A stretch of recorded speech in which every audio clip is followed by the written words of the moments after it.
All They right, will. Coach. Because they will. All right, Tulsa this week. Is this one of those games where you want to see your team vastly improve now that you guys have had some time off to recover from San Antonio on the road for this week? Yeah, it's. I think it's a must-win game. It's 3 points that we have at home. Right now it'll put us in a good position to stay within striking distance.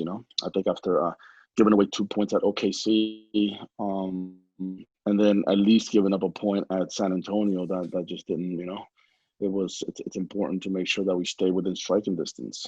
I've got to ask you now, with Tulsa having that long layoff now, and they're getting ready to start a gauntlet of their own where they have to play uh, 5 games in the span of 3 weeks.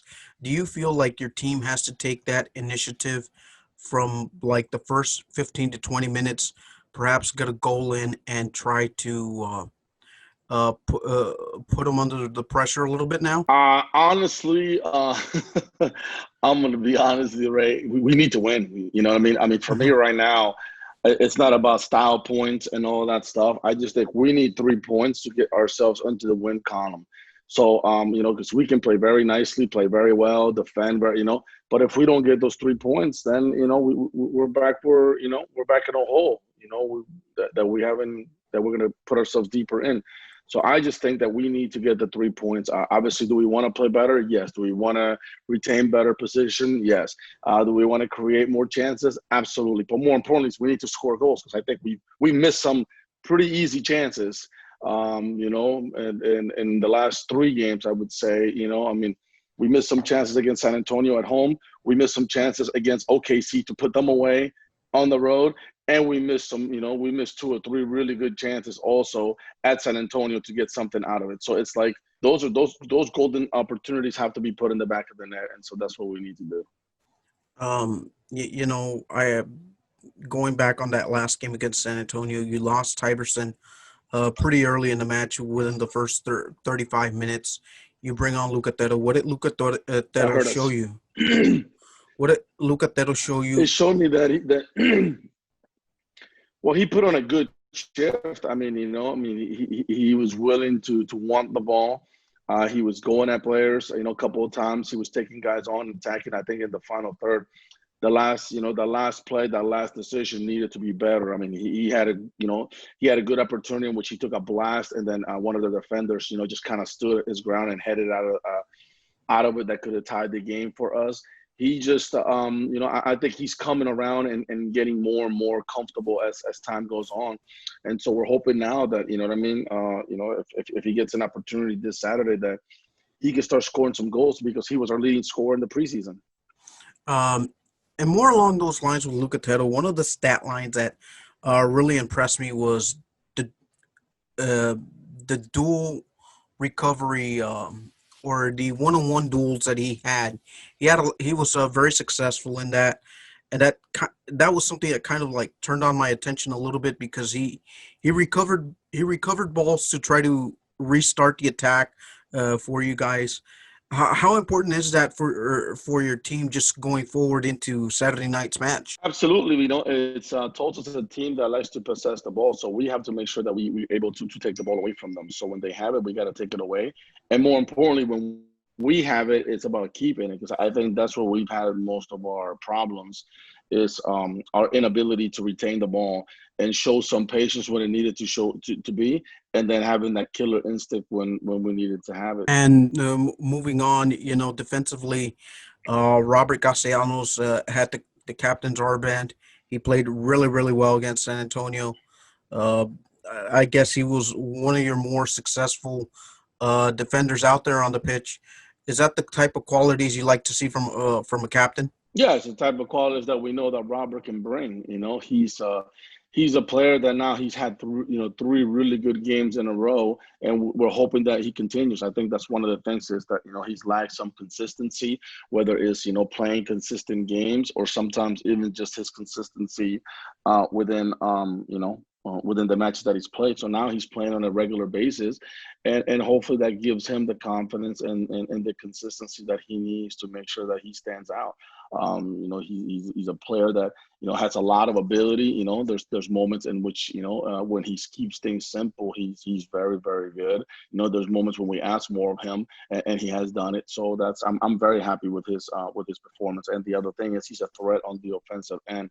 So he's come pretty close on scoring on a couple of occasions, and we're hoping that he gets in the end of one of those one of these set pieces and is able to to maybe score, hit a bomb or something, But very happy with his performance so far. One of the lines of concerns, at least for me, that I've seen, is your midfield play. I know you haven't had that full rotation of midfielders that you have available on your roster that have had some communication issues, especially in this last game against San Antonio, where it's not often where you see Cello lose a ball when he's being attacked by two players, which led to the goal. Is that kind of like an area of concern for you where, Cello's one of your better players distributing the ball and taking care of the ball? Is that going to be important for you Saturday night against Tulsa? Like just trying to retain possession against Yeah. Tulsa? Yeah, that's what we've been saying all along since the El Paso game, is the fact that we have not done a good enough job to retain the ball. I think there was a moment against OKC where we looked pretty comfortable and we looked good, to be able to move the ball around and keep it and force the other team to chase us. We have not done that enough. And that's something that's a point of reference that we've had and a point of concern that we've had all along. And obviously, yeah, like I said, I mean, you can easily say, oh, Cello lost the ball. But when Cello receives the pass, he really didn't have too many options, just too many other guys hiding and not being an option for him. Obviously, yeah, maybe he could have done a little bit better and sense the danger and maybe clear the ball or just play the ball over the top, which is not necessarily in his nature. And so, he felt confident that he could get away from them. He didn't.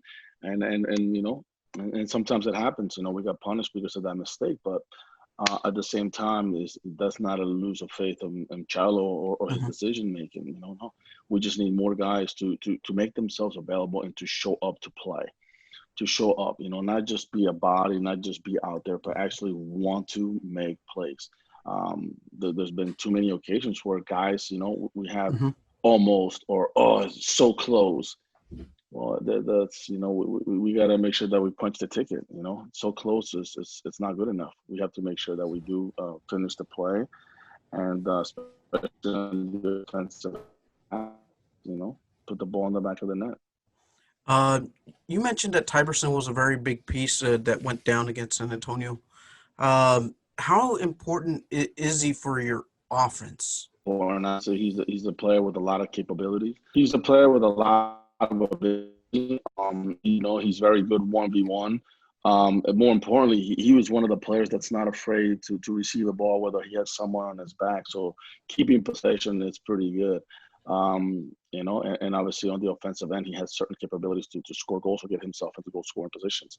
Obviously with him being injured, it weakens us, but at the same time, now it provides, the game of soccer, it's about opportunities. Now it just provides an opportunity for someone else to step up and, who's been asking and playing time to now showcase yourself.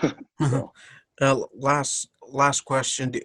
With Tulsa being a second half team that scores goals like in the second half, do you feel like there's that much more pressure to kind of defend very well in the 90 minutes because Rodrigo da Costa has been their only player that scored both their goals? Is he going to be the one guy you want to just like isolate and keep the ball away from him? Because with only 2 games for Tulsa. No. I mean, I think they have quite a few players that can score and that can hurt you. It's a well balanced team, guys. So I don't. I think we need to defend overall as a unit. They have some midfielders, including Bird, who can slip those balls into them. So that's the root of it is making sure that the service is not provided for those guys, and I think that's where we've been having our issues, is we have not provided enough service for our attacking players at times, you know. So it's going to be. I really think it's going to be in the midfield where, you know, the strongest midfield. It's going to be the one that's going to, you know, really dictate how this game goes. You know, we need to make sure that we win the midfield battle. You know, that our midfielder is it's compact. That defensively they're organized, but more importantly, when we have the ball, it's guys wanting the ball and making plays. It's not just about receiving the ball. No, it's about making plays, making the right pass, making the right dribble, making the right decision at the right time. And when we have our opportunities, punishing, you know, it's like, I mean, there's some of these games where, like I said, we missed 3 or 4 goals in each of them. And we needed to be better. We needed to be better to be able to put the ball in the back of the net.